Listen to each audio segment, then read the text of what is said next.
পূর্ণাঙ্গ পরমাণু অস্ত্রের পরীক্ষা চালানোর প্রস্তুতি নেওয়ার কথা জানিয়েছেন রাশিয়ার প্রতিরক্ষামন্ত্রী আন্দ্রে বেলুসভ।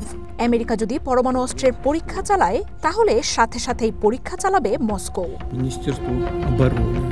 বুধবার ক্রেমলিনে প্রেসিডেন্ট ভ্লাদিমির পুতিনের সাথে বৈঠকে বসেন মন্ত্রীরা।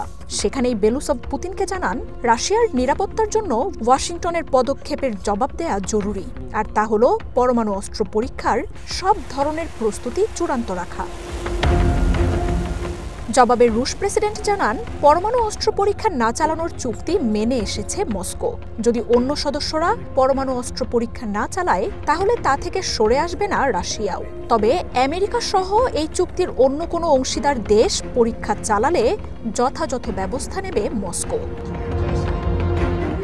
আমেরিকার সম্ভাব্য পরীক্ষার ব্যাপারে সব ধরনের তথ্য জোগাড় করতে পররাষ্ট্র ও প্রতিরক্ষা মন্ত্রণালয়কে নির্দেশ দিয়েছেন পুতিন।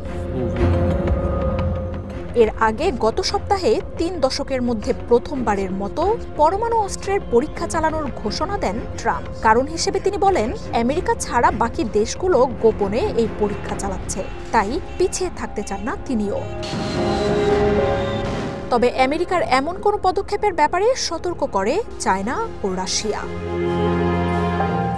মার্জিয়া উপমা, ওয়ান ইন্টারন্যাশনাল ডেস্ক।